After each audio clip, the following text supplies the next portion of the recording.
આજે 20 મે 2026ના રોજ all India એસોસિએશનના આદેશ મુજબ સમગ્ર ભારતની દવા બજાર બંધ રાખવામાં આવેલ છે। એના અનુસંધાનમાં જુનાગઢ શહેરની પણ તમામ દવા બજાર દવાની દુકાનો બંધ રાખવામાં આવેલ છે।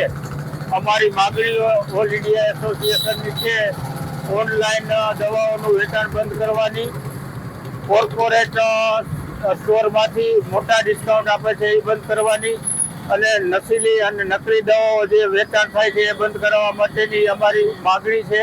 વર્ષોથી અમારી માગણી છે પણ સરકાર આ બાબતમાં કોઈ પગલાં લીધા નથી, એટલે ના છૂટકે અમારા ઓલ ઇન્ડિયા એસોસિએશને 1 દિવસનું ટોકન બંધ આપવાનો આદેશ આપેલ છે, જેના અનુસંધાને જુનાગઢ શહેરની તમામ દવા દુકાનો બંધ રહેશે। પરંતુ ઇમરજન્સી સેવા માટે જુનાગઢની અંદર 3 દુકાનો અમે ખુલ્લી રાખી છે। RK medical, Arihant medical store, Vaibhav ફાટક પાસે, પછી બાયપાસ ઉપર આદર્શ મેડિસિન, એ ઉપરાંત કોર્પોરેટ હોસ્પિટલો છે, મલ્ટી સ્પેશિયાલિટી હોસ્પિટલો છે, એના સ્ટોરને ઇમરજન્સી દવાઓ આપવા માટે મળી રહે તે માટે એમને પણ અમોએ છૂટ આપેલી છે।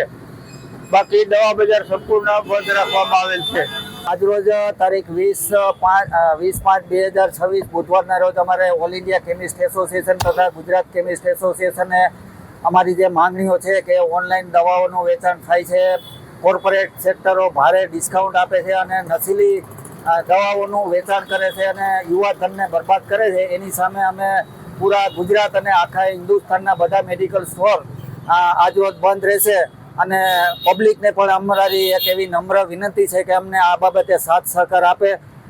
તે મુજબ આજે ઇમરજન્સી દવાઓ માટે અહીંયા 2-3 દુકાનો ખુલ્લી રાખી છે। એસટી રોડ ઉપર આરકે મેડિકલ, અરિહંત મેડિકલ અને ઝાંઝડા ચોકડીએ આદર્શ મેડિસિન છે, એ પબ્લિક હેરાન ન થાય એના માટે અમે લોકોએ ખુલ્લી રાખી છે અને અમને સાથ સહકાર આપવા નમ્ર વિનંતી। હજુ સુધી તમે અમારી ચેનલને સબસ્ક્રાઇબ નથી કરી તો અત્યારે જ ન્યૂઝરૂમ ગુજરાતને સબસ્ક્રાઇબ કરો, ફેસબુક અને ઇન્સ્ટાગ્રામ પર ફોલો કરો।